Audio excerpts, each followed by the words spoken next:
കൊല്ലം ചെങ്കോട്ട വഴി രാമേശ്വരം ധനുഷ്കോടിക്കുള്ള ട്രെയിൻ മധുര കഴിഞ്ഞതേയുള്ളൂ. TTR ticket പരിശോധിക്കുന്നതിനായി ഒരു ബോഗിയിലേക്ക് എത്തി. ആ സമയത്തായിരുന്നു അസ്വാഭാവികമായ രീതിയിൽ രൂക്ഷഗന്ധം അനുഭവപ്പെട്ടത്. ആ ബോഗിയൊക്കെ ഒന്ന് പരിശോധിച്ച് നോക്കാൻ തന്നെ TTR തീരുമാനിച്ചു. ആ ബോഗിയിലുണ്ടായിരുന്ന മറ്റ് യാത്രക്കാർക്കും രൂക്ഷഗന്ധം അനുഭവപ്പെടുന്നുണ്ടായിരുന്നു. ടിക്കറ്റ് എക്സാമിനർ ചുറ്റുവട്ടത്തൊക്കെ ഒന്ന് നോക്കിയപ്പോഴായിരുന്നു സീറ്റിനടിയിൽ പച്ച നിറത്തിലുള്ള ഒരു പെട്ടി കണ്ടത്. സീറ്റിനടിയിൽ നിന്നും ആ പെട്ടി വലിച്ചു പുറത്തേക്ക് വെച്ചു. ആ നിമിഷത്തിൽ തന്നെ അദ്ദേഹം ഒന്ന് ഞെട്ടി. ആ പച്ച പെട്ടിക്കുള്ളിൽ നിന്നും രക്തം ഇറ്റിറ്റ് വീഴുന്നുണ്ടായിരുന്നു. ആ കാഴ്ച കണ്ട ടിക്കറ്റ് എക്സാമിനർ തൊട്ടടുത്ത സ്റ്റേഷനിൽ വണ്ടി നിർത്തിയ സമയത്ത് സ്റ്റേഷൻ മാസ്റ്ററെ വിവരമറിയിച്ചു. പെട്ടിക്കുള്ളിൽ നിന്നും രക്തം വാർന്നു വീണുകൊണ്ടേയിരിക്കുന്നത് കണ്ട സ്റ്റേഷൻ മാസ്റ്റർക്ക് കാര്യം പന്തിയല്ല എന്ന് മനസ്സിലായി. വിവരം ഉടൻ തന്നെ സമീപത്തുണ്ടായിരുന്ന സ്റ്റേഷനിൽ അറിയിക്കുകയും പോലീസ് സംഘം ഉടനടി അങ്ങോട്ടേക്ക് എത്തുകയും ചെയ്തു. പോലീസുകാരുടെ നിർദ്ദേശപ്രകാരം ട്രെയിനിൽ നിന്നും ആ ബോഗി വേർപെടുത്തിയ ശേഷമാണ് ട്രെയിൻ അവിടെ നിന്നും യാത്ര പുറപ്പെട്ടത്. വേർപെടുത്തിയ ബോഗിയിൽ സംശയാസ്പദമായ രീതിയിൽ കണ്ടെത്തിയ പച്ച നിറത്തിലുള്ള ഇരുമ്പ് പെട്ടി സ്റ്റേഷൻ മാസ്റ്ററുടെയും മറ്റുള്ള ആളുകളുടെയും ഒക്കെ സമീപത്ത് വെച്ച് തന്നെയാണ് പോലീസ് തുറന്നത്. പെട്ടി തുറന്ന നിമിഷത്തിൽ തന്നെ കൂടി നിന്ന ആളുകളും പോലീസുകാരും ഭയന്നുകൊണ്ട് പിന്നിലേക്ക് മാറി. രക്തത്തിൽ കുളിച്ച നിലയിൽ ഒരു മനുഷ്യന്റെ തലയില്ലാത്ത ഉടലായിരുന്നു പെട്ടിക്കുള്ളിൽ ഉണ്ടായിരുന്നത്. പ്ലാറ്റ്ഫോമിൽ വലിയൊരു തുണി വിരിച്ച ശേഷം പെട്ടിക്കുള്ളിലുണ്ടായിരുന്ന മുഴുവൻ സാധനങ്ങളും ആ തുണിയിലേക്ക് കുടഞ്ഞിട്ടു.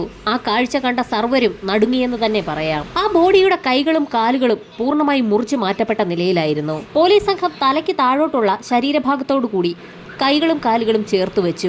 ശരീരഭാഗങ്ങളൊക്കെ അഴുകി തുടങ്ങിയ നിലയിലായിരുന്നു. ശ്രീലങ്കയിലേക്ക് പോവുകയായിരുന്ന ട്രെയിനിൽ തല മുറിച്ചു മാറ്റപ്പെട്ട നിലയിൽ മറ്റ് ശരീരഭാഗങ്ങൾ വെട്ടിനുറുക്കിയ നിലയിൽ ഒരു പെട്ടിക്കുള്ളിൽ നിന്ന് മൃതദേഹം കണ്ടെത്തിയെന്നുള്ള വാർത്ത നാടാകെ പരന്നു. ഒരു പുരുഷന്റെ മൃതദേഹമാണ് പെട്ടിക്കുള്ളിൽ കണ്ടെത്തിയിരിക്കുന്നത്. മൃതദേഹത്തിൽ വസ്ത്രങ്ങളൊന്നും തന്നെ ഉണ്ടായിരുന്നില്ല.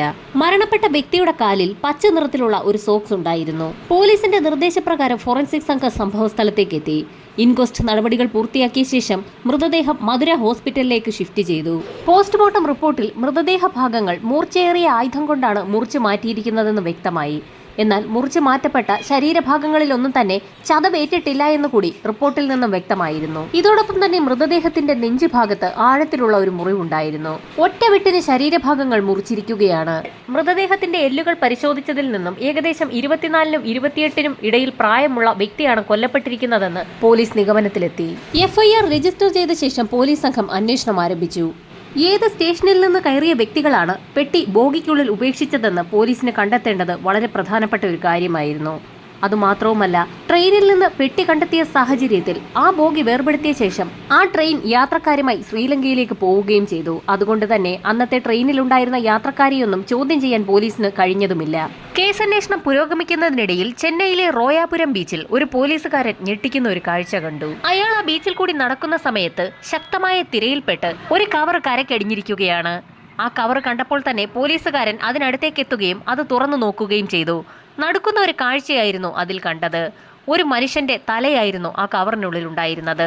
ആ പോലീസുകാരൻ ഉടൻ തന്നെ വിവരം പോലീസ് സ്റ്റേഷനിൽ അറിയിച്ചു. അപ്പോഴേക്കും ആ പ്രദേശമാകെ ആളുകളെ കൊണ്ട് നിറഞ്ഞിരുന്നു. പ്രാഥമിക പരിശോധനകൾ പൂർത്തിയാക്കി മൃതദേഹത്തിന്റെ ആ തലയുടെ ഭാഗം ചെന്നൈ മെഡിക്കൽ കോളേജിലേക്ക് മാറ്റി. ഈ സമയത്ത് മധുര ഡിസ്ട്രിക്ട് ഹെഡ്ക്വാർട്ടേഴ്സിൽ 2 ദിവസം മുൻപ് ലഭിച്ച മൃതദേഹ ഭാഗങ്ങളെക്കുറിച്ചുള്ള ഇൻഫർമേഷൻ ചെന്നൈയിലും എത്തിയിരുന്നു.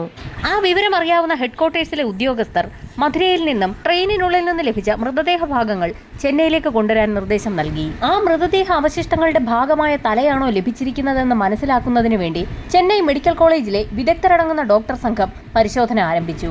ഡോക്ടർമാരുടെ വിശദമായ പരിശോധനയിൽ ഒരേ വ്യക്തിയുടേത് തന്നെയാണ് ആ തലയും ഉടലുമെന്ന് വ്യക്തമായി. കടപ്പുറത്തടിഞ്ഞ തലയുടെ ഭാഗം ഉൾപ്പെടുന്ന കവറിനുള്ളിൽ നിന്നും ബ്രൗൺ നിറത്തിലെ ഒരു ഷർട്ടും പോലീസിന് ലഭിച്ചു.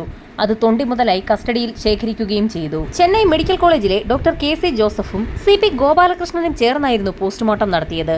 പോസ്റ്റ്മോർട്ടം നടത്തിയ ശേഷം വിശദമായ റിപ്പോർട്ടാണ് അവർ തയ്യാറാക്കിയത്. തലയും ഉടലും കൂടി ചേർത്തപ്പോൾ 5 അടി 5 ഇഞ്ച് പൊക്കമുള്ള ഒരു പുരുഷന്റേതാണെന്ന് വ്യക്തമായി. അയാളുടെ ആമാശയത്തിൽ നിന്നും ലഹരി മരുന്നുകളുടെ സാന്നിധ്യം കണ്ടെത്തി. പോസ്റ്റ്മോർട്ടം റിപ്പോർട്ടിലെ മറ്റൊരു കണ്ടെത്തൽ പോലീസുകാരെ തീർത്തും അമ്പരപ്പിക്കുന്നതായിരുന്നു. ചെന്നൈയിലെ വിദഗ്ധരടങ്ങുന്ന ഡോക്ടർ സംഘം നടത്തിയ പോസ്റ്റ്മോർട്ടത്തിൽ നിന്നും ആ ബോഡിയുടെ ഉടമയ്ക്ക് ഏകദേശം 40 വയസ്സ് പ്രായം തോന്നിക്കുമെന്നായിരുന്നു രേഖപ്പെടുത്തിയിട്ടുള്ളത്. എന്നാൽ നേരത്തെ മധുര ഹെഡ്ക്വാർട്ടേഴ്സിൽ നടത്തിയ പോസ്റ്റ്മോർട്ടത്തിൽ 24-നും 28-നും ഇടയിൽ പ്രായമുള്ള വ്യക്തിയാണ് മരണപ്പെട്ടിരിക്കുന്നതെന്നുള്ള കണ്ടെത്തലായിരുന്നു ഉണ്ടായിരുന്നത്. ഈ സമയത്തായിരുന്നു ചെന്നൈ പോലീസ് സ്റ്റേഷനിൽ ലഭിച്ച ഒരു പരാതി പോലീസ് സംഘം വിശദമായി ഒന്ന് പരിശോധിക്കുന്നത്. 2 ദിവസങ്ങൾക്ക് മുൻപ് ഒരു സ്ത്രീ തന്റെ ഭർത്താവിനെ കാണാനില്ല എന്നൊരു പരാതി പോലീസ് സ്റ്റേഷനിൽ നൽകിയിരുന്നു. നേരത്തെ ആർമിയിൽ ജോലി ചെയ്തിരുന്ന അയാൾ ആ ജോലി മതിയാക്കിയ ശേഷം ഇപ്പോൾ വീടാന്തരം കയറിയിറങ്ങി പേനയും തുണിയുമൊക്കെ വിൽക്കുന്ന ജോലിയാണ് ചെയ്യുന്നത്. തങ്ങൾക്ക് ലഭിച്ച മൃതദേഹ ഭാഗങ്ങൾ ഒരുപക്ഷെ ആ സ്ത്രീ നൽകിയ പരാതിയിൽ പറയുന്ന വ്യക്തിയുടേതാണോ എന്ന് തിരിച്ചറിയുന്നതിനായി പോലീസ് സംഘം ആ സ്ത്രീയെ ഉടൻ തന്നെ സ്റ്റേഷനിലേക്ക് വിളിച്ചു വരുത്തി ആ സ്ത്രീക്ക് മുൻപിലേക്ക് പോലീസ് സംഘം തങ്ങളുടെ കൈവശമുണ്ടായിരുന്ന ബ്രൗൺ നിറത്തിലുള്ള ആ ഷർട്ട് കാണിച്ചു കൊടുത്തു. ഷർട്ട് കണ്ടപ്പോൾ തന്നെ ആ സ്ത്രീക്ക് ചില സംശയങ്ങൾ തോന്നുകയും ഷർട്ട് തിരിച്ചും മറിച്ചുമൊക്കെ നോക്കുകയും ചെയ്തു. പോലീസ് സംഘം ഉടൻ തന്നെ ആ സ്ത്രീയുമായി ചെന്നൈ മെഡിക്കൽ കോളേജിലേക്ക് തിരിച്ചു. മൃതദേഹം സൂക്ഷിച്ചിരിക്കുന്ന മോർച്ചറിയിലേക്കാണ് പോലീസ് സംഘം അവരെയും കൂട്ടി പോയത്. മോർച്ചറിയിൽ സൂക്ഷിച്ചിരിക്കുന്ന മൃതദേഹം ആ സ്ത്രീക്ക് കാണിച്ചു കൊടുത്തു. മുഖം പൂർണ്ണമായും അഴുകിയ നിലയിലായതിനാൽ തന്നെ ആ സ്ത്രീക്ക് തന്റെ ഭർത്താവാണോ ഇതെന്ന് തിരിച്ചറിയാൻ കഴിയുന്നുണ്ടായിരുന്നില്ല. ഈ സമയത്താണ് ആ സ്ത്രീ മൃതദേഹത്തിന്റെ ചെവിയിലേക്ക് സൂക്ഷിച്ചു നോക്കുന്നത് പോലീസ് സംഘം കണ്ടത്. ചെവിയിലേക്ക് നോക്കിയ സമയത്ത് കമ്മലിട്ടിരുന്ന കിഴുത്ത ആ സ്ത്രീക്ക് കാണാൻ കഴിഞ്ഞു. അതിൽ നിന്നും അത് തന്റെ ഭർത്താവ് തന്നെയാണെന്ന് ആ സ്ത്രീ പോലീസിന് മുൻപാകെ മൊഴി നൽകി. മൃതദേഹത്തിന്റെ അരഭാഗത്ത് കെട്ടിയിരുന്ന ചരട്, കാലിലുണ്ടായിരുന്ന പച്ച നിറത്തിലുള്ള സോക്സ് ഇവയെല്ലാം പോലീസ് സംഘം കസ്റ്റഡിയിൽ സൂക്ഷിച്ചിരുന്നു. അതെല്ലാം ആ സ്ത്രീ തന്റെ ഭർത്താവിന്റേത് തന്നെയെന്ന് തിരിച്ചറിയുകയും ചെയ്തു. സ്ത്രീയുടെ പരാതിയനുസരിച്ച് കൊല്ലപ്പെട്ടിരിക്കുന്ന വ്യക്തി ചെട്ടിയാർ വംശത്തിലുള്ള അളവന്താർ എന്ന വ്യക്തിയാണെന്ന് പോലീസിന് വ്യക്തമായി. കൊല്ലപ്പെട്ട വ്യക്തിക്ക് ശത്രുക്കളായി ആരെങ്കിലും ഉണ്ടോ എന്നുള്ള കാര്യം പോലീസിന് അറിയണമായിരുന്നു. അതുകൊണ്ട് തന്നെ ആ സ്ത്രീയെ പോലീസ് സംഘം വിശദമായി ചോദ്യം ചെയ്തു. എന്നാൽ അവരുടെ അറിവിൽ തന്റെ ഭർത്താവിന് അങ്ങനെ ശത്രുക്കളാരും ഉള്ളതായി അറിവില്ല എന്നായിരുന്നു ആ സ്ത്രീ പോലീസിന് മുൻപാകെ നൽകിയ മൊഴി. പേനകളും തുണിത്തരങ്ങളും വീടാന്തരം കയറിയിറങ്ങി കച്ചവടം ചെയ്യുന്ന വ്യക്തിയായിരുന്നു അളവന്താർ. ചെന്നൈയിലെ തന്നെ ഒരു കടയിൽ നിന്നുമായിരുന്നു വിൽപ്പനയ്ക്കാവശ്യമായ പേന കളക്ട് ചെയ്യാറുള്ളത്. ആ സ്ത്രീ പറഞ്ഞതനുസരിച്ച് പോലീസ് സംഘം അളവന്താർ എത്താറുള്ള കടയിലെത്തി വിശദമായ അന്വേഷണം തന്നെ നടത്തി. അയാൾ അവിടെ എത്തി പേന മൊത്തമായും ചില്ലറയായും വാങ്ങാറുണ്ടെന്നും അത് കച്ചവടം ചെയ്യാറുണ്ടായിരുന്നു എന്നും അവിടെയുള്ള ജീവനക്കാർ പോലീസിന് മൊഴി നൽകി. അയാളുടെ മൃതദേഹം ട്രെയിനിൽ നിന്ന് കണ്ടെത്തുന്നതിന് ഏകദേശം 2-3 ദിവസം മുൻപ് അയാൾ ആ കടയിൽ ചെന്നിരുന്നു. ആ സമയത്ത് ദേവകി മേനോൻ എന്നൊരു സ്ത്രീയുമായി കുറെ നേരം സംസാരിച്ച് നിന്നിരുന്നു എന്നും ജീവനക്കാർ പോലീസിന് മൊഴി നൽകി. ഇത്രയും കാര്യങ്ങൾ പോലീസിനോട് പറഞ്ഞ ശേഷം ജീവനക്കാരിൽ ഒരാൾ ചിരിക്കുന്നത് പോലീസിന്റെ ശ്രദ്ധയിൽപ്പെട്ടു. അയാളുടെ ചിരി അത്ര ശരിയല്ല എന്ന് തോന്നിയ പോലീസ് സംഘം ആ ചിരിയുടെ അർത്ഥം എന്താണെന്ന് ചോദിക്കുകയും ചെയ്തു. അളവന്താറിന് പേനയും തുണിത്തരങ്ങളും വിൽക്കാൻ ചെല്ലുന്ന വീടുകളിൽ സ്ത്രീകളുമായൊക്കെ ബന്ധമുണ്ടായിരുന്നു. അതത്ര നല്ല രീതിയിലുള്ള ബന്ധമല്ലായിരുന്നു എന്നും ജീവനക്കാർ പോലീസിന് മൊഴി നൽകി. ജീവനക്കാർ പോലീസുകാരുമായി സംസാരിക്കുന്ന സമയത്തായിരുന്നു ആ കടയുടെ ഉടമ അവിടേക്ക് എത്തിയത്. ശരിക്കും ഞെട്ടിക്കുന്ന ചില കാര്യങ്ങൾ കടയുടമയിൽ നിന്നും പോലീസിന് ലഭിച്ചു. അളവന്താർ എന്ന വ്യക്തി ഏതാനും ദിവസങ്ങൾക്ക് മുൻപാണ് അവസാനമായി ആ കടയിലെത്തിയത്. അവരെല്ലാവരും അയാളെ അവസാനമായി കാണുന്നത് ദേവകി മേനോൻ എന്ന സ്ത്രീയുമായി അയാൾ സംസാരിച്ച് നിൽക്കുന്ന കാഴ്ചയാണ്. കുറെ ദിവസങ്ങളായി അയാളെ കടയിലേക്ക് കാണാത്ത സാഹചര്യത്തിൽ കടയുടമ ദേവകി മേനോന്റെ വീട്ടിൽ ചെന്ന് ഒരന്വേഷണം നടത്തി. ആ സ്ത്രീ അവിടെ നിന്ന് വീടൊഴിഞ്ഞ് ബോംബെയിലേക്ക് പോയി എന്നായിരുന്നു വീട്ടുടമസ്ഥൻ പറഞ്ഞത്. അത് കേട്ട കടയുടമ വീട്ടുടമസ്ഥന്റെ കയ്യിൽ നിന്ന് താക്കോൽ വാങ്ങിയ ശേഷം ദേവകി മേനോന്റെ വീട് ഒന്ന് തുറന്നു പരിശോധിച്ചു. ആ വീടിനുള്ളിലെ ഭിത്തിയിൽ രക്തക്കറ കണ്ടു എന്നുകൂടി അയാൾ പോലീസിന് മൊഴി നൽകി. പോലീസ് സംഘം ഉടൻ തന്നെ കടയുടമയും കൂട്ടി ദേവകി മേനോൻ താമസിച്ചിരുന്ന വാടക വീട്ടിലേക്ക് എത്തി. റോയാപുരം എന്ന സ്ഥലത്താണ് ദേവകി മേനോന്റെ വാടക വീട്. ഈ സമയത്താണ് പോലീസുകാർ ഒരു കാര്യം ഓർത്തത്. നേരത്തെ കൊല്ലപ്പെട്ട വ്യക്തിയുടെ തലയുടെ ഭാഗം ലഭിച്ചത് റോയാപുരത്തെ ബീച്ചിന്റെ സൈഡിൽ നിന്നായിരുന്നു. പോലീസ് സംഘത്തിന് ആകെ സംശയമായി. കടയുടമ പറഞ്ഞ ദേവകി മേനോന്റെ വാടക വീട്ടിലെത്തിയ പോലീസ് സംഘം മുറി തുറന്ന് പരിശോധന നടത്തി. ആ സമയത്ത് വീടിനുള്ളിലെ ഭിത്തിയിൽ പറ്റിപ്പിടിച്ചിരിക്കുന്ന രക്തക്കറ പോലീസിന്റെ ശ്രദ്ധയിൽപ്പെട്ടു. വീടിനകമാകെ പരിശോധന നടത്തിയതിൽ നിന്നും അളവന്താർ എന്ന വ്യക്തി ദേവകി മേനോന് വിറ്റ പേനകളുടെ ഒരു വലിയ ശേഖരം തന്നെ കണ്ടെത്തി. അവരിരുവരും തമ്മിൽ നല്ല അടുപ്പത്തിലായിരുന്നു എന്നും പലതവണ ഒരുപാട് സമയം സംസാരിച്ചു നിൽക്കുന്ന കാഴ്ച കണ്ടിട്ടുണ്ട് എന്നും വീട്ടുടമസ്ഥനും കടയുടമസ്ഥനും പോലീസിന് മൊഴി നൽകി. ഇനി കഥ മുൻപോട്ട് പോകണമെങ്കിൽ പോലീസിന് ദേവകി മേനോനെ കസ്റ്റഡിയിലെടുക്കേണ്ടത് അനിവാര്യമായിരുന്നു. വാടക വീട് ഒഴിഞ്ഞ ശേഷം ദേവകി മേനോൻ ബോംബെയിലേക്കാണ് പോയിരിക്കുന്നതെന്ന് വീട്ടുടമസ്ഥനിൽ നിന്ന് മനസ്സിലാക്കിയ പോലീസ് സംഘം നേരെ ബോംബെയിലേക്ക് തിരിച്ചു. അവിടെ എത്തി ഒരു തിരച്ചിൽ നടത്തിയ ശേഷം ദേവകി മേനോനെയും ഭർത്താവ് പ്രഭാകരനെയും പോലീസ് കണ്ടെത്തി. ചോദ്യം ചെയ്യൽ ആരംഭിച്ചപ്പോൾ തന്നെ ദേവകി മേനോൻ പല സത്യങ്ങളും പോലീസിനോട് തുറന്നു പറഞ്ഞു. ധാരാളം എഴുതുന്ന സ്വഭാവക്കാരിയായിരുന്നു ദേവകി മേനോൻ. അതുകൊണ്ട് തന്നെ സ്ഥിരമായി പേന വാങ്ങുന്നതിനായി അളവന്താർ ജോലി ചെയ്തിരുന്ന ആ പേന കമ്പനിയിൽ അവരെത്താറുണ്ടായിരുന്നു. കുറെ അധികം എഴുതുന്നതിന് കൈകൾക്ക് ഏറ്റവും ഉചിതമായ പേന ഇതാണെന്ന് പറഞ്ഞുകൊണ്ട് പല പ്രാവശ്യവും പേനകൾ പരിചയപ്പെടുത്തി കൊടുത്തിരുന്നത് അളവന്താറായിരുന്നു.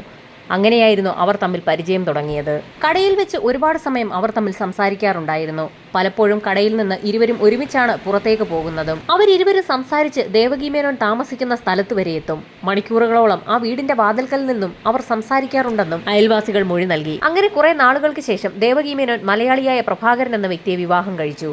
വിവാഹശേഷം റോയാപുരത്തുള്ള പുതിയ വാടക വീട്ടിലേക്ക് അവർ മാറുകയും ചെയ്തു. നേരത്തെ ദേവകി മേനോനൊപ്പം സംസാരിച്ചുകൊണ്ട് അവർ ആദ്യം താമസിച്ചിരുന്ന വാടക വീട്ടിലായിരുന്നു അളവന്താർ എത്തിയിരുന്നത്. അവർ പുതിയതായി താമസം മാറിയ വീട്ടിലേക്കും അളവന്താർ എത്തുമെന്ന് ഭയം തോന്നിയതോടുകൂടി ദേവകി മേനോൻ അയാളോട് പഴയ കാര്യങ്ങളൊക്കെ മതിയാക്കാൻ ആവശ്യപ്പെട്ടു. എന്നാൽ ഒരുപാട് സ്ത്രീകളുമായി ബന്ധമുണ്ടായിരുന്ന അളവന്താർ ദേവകി മേനോനെ ഒഴിവാക്കുന്ന കാര്യത്തിൽ എന്തോ ഒരു മടി കാണിച്ചു. വിവാഹം കഴിഞ്ഞതോടുകൂടി ദേവകി മേനോൻ അളവന്താറിനോട് സംസാരിക്കുന്നതൊക്കെ കുറച്ചു. പേന വാങ്ങുന്നതിനായി കടയിലെത്തിയാൽ അവർ അധികം മിണ്ടാത്തത് പതിവായി. എന്നാൽ അളവന്താറാകട്ടെ ദേവകി മേനോനെ വിടാതെ പിന്തുടർന്നു. ആ സ്ത്രീ കടയിൽ നിന്ന് പുറത്തിറങ്ങുന്ന സമയത്ത് പതിവ് പോലെ തന്നെ അളവന്താർ അവരുടെ പുറകെ നടന്നു തുടങ്ങും. അത് ശരിയല്ല എന്നും അത് പറ്റില്ല എന്നും ഇനി അങ്ങോട്ട് അത് ആവർത്തിക്കരുതെന്നും ദേവകി മേനോൻ പറഞ്ഞെങ്കിൽ പോലും അളവന്താർ അത് കാര്യമാക്കിയില്ല. ദേവകി മേനോൻ അപ്പോഴേക്കും അളവന്താറിന്റെ മനസ്സിൽ കുടിയേറി കഴിഞ്ഞിരുന്നു. അയാൾക്ക് ഭാര്യയുള്ള കാര്യം പോലും അയാൾ മറന്നുപോയി. അളവന്താറിന്റെ ശല്യം സഹിക്കവയ്യാതായതോടുകൂടി ദേവകി മേനോൻ അക്കാര്യം അവരുടെ ഭർത്താവ് പ്രഭാകരനെ അറിയിച്ചു. അങ്ങനെ ഇരുവരും ചേർന്നായിരുന്നു ആ തീരുമാനത്തിലേക്ക് എത്തിയത്. അളവന്താറിനെ തന്ത്രപൂർവ്വം അവരുടെ വാടക വീട്ടിലേക്ക് വിളിച്ചു വരുത്തി കൊലപ്പെടുത്തിയ ശേഷം ആർക്കും മനസ്സിലാകാത്ത രീതിയിൽ, പോലീസുകാർ കണ്ടുപിടിക്കാത്ത രീതിയിൽ ആ മൃതദേഹം മറവ് ചെയ്യാനായിരുന്നു അവരുടെ തീരുമാനം. വീടാന്തരം കയറിയിറങ്ങി പേനയും വസ്ത്രങ്ങളുമൊക്കെ വിൽക്കുന്ന നിരവധി ആളുകളുണ്ട്. അക്കൂട്ടത്തിൽ അളവന്താർ എന്ന വ്യക്തി ഇല്ലാതായാൽ പോലും ആരും സംശയിക്കുകയില്ല എന്നും കൊലപാതകം നടത്തിയ ശേഷം ബോംബെ പോലെ ഒരു വലിയ നഗരത്തിലേക്ക് താമസം മാറിക്കഴിഞ്ഞാൽ പിന്നെ അവരെ ആരും കണ്ടെത്തുകയില്ല എന്നുമുള്ള കണക്കുകൂട്ടലിലാണ് ദേവകി മേനോനും പ്രഭാകരനും അങ്ങനെ ഒരു തീരുമാനമെടുത്തത്. അങ്ങനെ സംഭവം നടന്ന ദിവസം ദേവകി മേനോൻ കടയിലെത്തി പേന വാങ്ങുകയും അളവന്താറിനോട് സംസാരിക്കുകയും അയാളെ വീട്ടിലേക്ക് ക്ഷണിക്കുകയും ചെയ്തു. ചതി മനസ്സിലാക്കാതെ അളവന്താർ ദേവകിക്കൊപ്പം അവരുടെ വാടക വീട്ടിലേക്ക് എത്തി. വീടിന്റെ വാതിൽ തുറന്ന് അകത്തേക്ക് കയറിയ നിമിഷം തന്നെ മുറിക്കുള്ളിൽ പതുങ്ങി നിന്ന പ്രഭാകരൻ അളവന്താറെ അടിച്ചു വീഴ്ത്തി. അയാളുടെ മരണം ഉറപ്പാക്കിയ ശേഷം മൂർച്ചയേറിയ ആയുധം ഉപയോഗിച്ച് തല കഴുത്തിൽ നിന്നും വേർപെടുത്തിയെടുത്തു. ശേഷം അയാളുടെ ഷർട്ടിൽ തന്നെ ആ തല പൊതിയുകയും അതൊരു പ്ലാസ്റ്റിക് കവറിലേക്ക് മാറ്റുകയും ചെയ്തു. തലയൊഴികെയുള്ള ബാക്കി ഭാഗം ഒരു ഇരുമ്പ് പെട്ടിയിലേക്ക് കയറ്റാൻ ശ്രമിച്ചപ്പോൾ അത് ആ പെട്ടിക്കുള്ളിൽ ഒതുങ്ങില്ല എന്ന് മനസ്സിലാക്കിയ പ്രഭാകരൻ ആ മൃതദേഹത്തിൽ നിന്നും കൈയും കാലും അറുത്തെടുത്തു. മൃതദേഹം പെട്ടിക്കുള്ളിലാക്കി ഭദ്രമാക്കി അടച്ച ശേഷം ആ പെട്ടി ചെന്നൈയിലെ എഗ്മൂർ സ്റ്റേഷനിലെത്തിച്ച് കൊല്ലം, ചെങ്കോട്ട, മധുര വഴി ശ്രീലങ്കയിലേക്ക് പോകുന്ന ട്രെയിനിൽ കയറ്റി വിടുകയായിരുന്നു. ട്രെയിനിലെ ഒരു സീറ്റിനടിയിലേക്ക് പെട്ടി കയറ്റി വെക്കുന്നത് ആരും തന്നെ ശ്രദ്ധിച്ചതുമില്ല. അതിനുശേഷം മൃതദേഹത്തിന്റെ തലഭാഗം കളയുന്നതിനായി റായ്പുരം ബീച്ചിലെത്തിയ ആ ദമ്പതിമാർ ബീച്ചിന് സമീപ പ്രദേശങ്ങളിലൊന്നും ആരുമില്ല എന്ന് മനസ്സിലാക്കിയ ശേഷം ബീച്ചിൽ തന്നെ ഒരു കുഴിയെടുത്ത് മൂടുകയായിരുന്നു. മൃതദേഹത്തിൽ നിന്നും അഴിച്ചുമാറ്റിയ വസ്ത്രങ്ങൾ അധികമാരുടെയും ശ്രദ്ധയിൽപ്പെടാത്ത, എന്നാൽ ആരും തന്നെ കയറാത്ത വലിയൊരു പാറക്കൂട്ടത്തിനിടയിലേക്ക് തിരികെ വെക്കുകയും ചെയ്തു. ദേവകി മേനോന്റെയും പ്രഭാകരന്റെയും മൊഴിയെടുത്ത പോലീസ് സംഘം അവരുടെ അറസ്റ്റ് രേഖപ്പെടുത്തുകയും കേസന്വേഷണം പൂർത്തിയാക്കി കോടതിയിൽ കേസ് ഫയൽ സമർപ്പിക്കുകയും ചെയ്തു. വലിയ വാദപ്രതിവാദങ്ങൾ തന്നെയാണ് കോടതിയിൽ നടന്നത്. ദേവകി മേനോന്റെ വീട്ടിൽ അളവന്താർ എത്താറുണ്ടായിരുന്നു എന്ന് തെളിയിക്കുന്നതിനാണ് പ്രോസിക്യൂഷന് ആദ്യം കഴിഞ്ഞത്. അതിൽ ഏറ്റവും നിർണായകമായത് ദേവകി മേനോന്റെ വീടിനുള്ളിലെ ഭിത്തിയിൽ നിന്ന് കണ്ടെത്തിയ ഒരു കൈപ്പത്തിയുടെ അടയാളമാണ്. ആ കൈപ്പത്തി ദേവകിയുടെ ഭർത്താവ് പ്രഭാകരന്റേതാണെന്ന് തെളിഞ്ഞു. എന്നാൽ ആ കൈപ്പത്തിയുടെ അടയാളത്തിൽ പറ്റിപ്പിടിച്ചിരിക്കുന്ന രക്തത്തുള്ളികൾ അത് അളവന്താറിന്റേതാണെന്ന് പ്രോസിക്യൂഷന് തെളിയിക്കാൻ കഴിഞ്ഞു. ഭിത്തിയിൽ പറ്റിപ്പിടിച്ചിരുന്ന രക്തത്തുള്ളികൾ ഫോറൻസിക് വിഭാഗം ചുരണ്ടിയെടുത്ത് ഒരു കവറിലാക്കി ശേഖരിച്ചിരുന്നു. ആ രക്തസാമ്പിളുകൾ പരിശോധനയിൽ അളവന്താറിന്റേത് തന്നെയെന്ന് തെളിഞ്ഞു. അതുമാത്രവുമല്ല, ദേവകി മേനോനും ഭർത്താവും ബോംബെയിൽ താമസിച്ചിരുന്ന വീട്ടിൽ നിന്നും അളവന്താറിന്റെ കൈവശമുണ്ടായിരുന്ന പേനകളും അയാളുടെ റിസ്റ്റ് വാച്ചും കണ്ടെത്താൻ പോലീസിന് കഴിഞ്ഞു. മറ്റൊരു നിർണായക തെളിവ് കൂടി പ്രോസിക്യൂഷൻ കോടതിയിൽ നിരത്തി. അളവന്താർ കൊല്ലപ്പെട്ട സമയത്ത് ദേവകി മേനോൻ ധരിച്ചിരുന്ന വസ്ത്രം ബോംബെയിലെ അവരുടെ വീട്ടിൽ നിന്നും പോലീസ് കണ്ടെത്തിയിരുന്നു. അവർ പോലും അറിയാതെ ആ വസ്ത്രത്തിൽ രക്തത്തുള്ളികളുടെ അംശം പറ്റിപ്പിടിച്ചിട്ടുണ്ടായിരുന്നത് പോലീസ് വളരെ വിദഗ്ധമായി തന്നെ കണ്ടെത്തി. മറ്റൊന്ന് ഒരു ഓട്ടോ ഡ്രൈവറായ ദൃക്സാക്ഷിയായിരുന്നു. പ്രഭാകരനെയും ദേവകിയെയും അന്ന് റോയാപുരം ബീച്ചിൽ കൊണ്ടുവിട്ടത് ഒരു ഓട്ടോ ഡ്രൈവറായിരുന്നു. അയാൾ കോടതിയിലെത്തി മൊഴി നൽകി. അന്ന് പ്രഭാകരന്റെ കൈവശമുണ്ടായിരുന്ന കവർ അയാൾ വ്യക്തമായി തന്നെ കണ്ടിരുന്നതാണ്. അത് അയാൾ തിരിച്ചറിയുകയും ചെയ്തു. ബീച്ചിന്റെ ഒരു വശത്തായിരുന്നു ആ കവർ അന്ന് അവർ കുഴിച്ചിട്ടിരുന്നത്. ശക്തമായ തിര അടിച്ചു കയറിയ സമയത്ത് മണൽത്തിട്ടകൾ മാറിപ്പോവുകയും ആ കവർ തെളിഞ്ഞു വരികയും ചെയ്യുകയായിരുന്നു. അതാണ് പിന്നീട് അതുവഴി നടക്കാൻ പോയ ഒരു പോലീസുകാരന്റെ ശ്രദ്ധയിൽപ്പെട്ടത്. അളവന്താറിന്റെ വസ്ത്രത്തിന്റെ ഭാഗങ്ങളൊക്കെ ബീച്ചിന് സമീപത്തുണ്ടായിരുന്ന പാറക്കൂട്ടങ്ങൾക്കിടയിൽ നിന്നും പ്രഭാകരനെ കൊണ്ട് തന്നെ പോലീസ് സംഘം തെളിവെടുപ്പിന്റെ സമയത്ത് അനവധി ആളുകളുടെ സാന്നിധ്യത്തിൽ കൈയോടെ തന്നെ അവിടെ നിന്ന് എടുപ്പിക്കുകയും ചെയ്തു. നിരവധി തവണ അളവന്താറും ദേവകി മേനോനും തമ്മിൽ സംസാരിക്കുന്നത് കണ്ടിട്ടുണ്ടെന്ന് ദേവകി മേനോൻ നേരത്തെ വാടകയ്ക്ക് താമസിച്ചിരുന്ന വീടിന്റെ ഉടമസ്ഥനും അതുപോലെ തന്നെ അയാൾ ജോലി ചെയ്തിരുന്ന പേന കമ്പനിയിലെ ഉടമസ്ഥനും ജീവനക്കാരുമൊക്കെ കോടതിയിൽ മൊഴി നൽകി. മറ്റൊരു നിർണായകമായ തെളിവ് അളവന്താറിനെ കൊലപ്പെടുത്തുന്നതിനായി പ്രഭാകരൻ ഉപയോഗിച്ചിരുന്നത് ഒരു മലബാർ കത്തിയായിരുന്നു. ആ കത്തി കഴുകി തുടച്ചു മിനുക്കി അവർ ബോംബെക്ക് കൊണ്ടുപോയിരുന്നു. ബോംബെയിലെ അവരുടെ വാടക വീട്ടിൽ നിന്ന് പോലീസ് അത് കണ്ടെടുക്കുകയും ചെയ്തിരുന്നു. ദേവകി മേനോനും പ്രഭാകരനും കത്തി വളരെ വിശദമായി തന്നെ കഴുകി വൃത്തിയാക്കിയിരുന്നു. എങ്കിൽ പോലും അതിന്റെ ഉള്ളിൽ പറ്റിപ്പിടിച്ചിരുന്ന രക്തക്കറ ഫോറൻസിക് സംഘം പരിശോധനയിൽ കണ്ടെത്തുകയും ചെയ്തിരുന്നു. അത് അളവന്താറിന്റേത് തന്നെയാണെന്ന് കോടതിയിൽ പ്രൂവ് ചെയ്യാൻ പ്രോസിക്യൂഷന് സാധിച്ചു. പ്രതിഭാഗം വക്കീൽ വളരെ നിർണായകമായ ഒരു വാദമാണ് കോടതിയിൽ നടത്തിയത്. മാന്യമായി ജീവിക്കാൻ ദേവകി മേനോനെയും ഭർത്താവ് പ്രഭാകരനെയും അളവന്തർ അനുവദിക്കാത്ത സാഹചര്യത്തിലാണ് അവർ അങ്ങനെയൊരു കൃത്യത്തിലേക്ക് എത്തിച്ചേർന്നതെന്നായിരുന്നു പ്രതിഭാഗത്തിന്റെ വാദം. അതുകൊണ്ട് തന്നെ ഇതിൽ കടുത്ത ശിക്ഷ അവരർഹിക്കുന്നില്ല എന്നും അയാൾ കോടതിയിൽ വ്യക്തമാക്കി. പ്രതിഭാഗത്തിന്റെ വാദങ്ങൾ കൂടി കണക്കിലെടുത്ത് കോടതി നിർണായകമായ ശിക്ഷയും വിധിച്ചു. കൊലപാതകം ആസൂത്രണം ചെയ്തതും നടത്തിയതും പ്രഭാകരനാണ്. അയാൾക്ക് 7 വർഷത്തെ തടവും ദേവകി മേനോന് 3 വർഷത്തെ തടവുമാണ് കോടതി വിധിച്ചത്.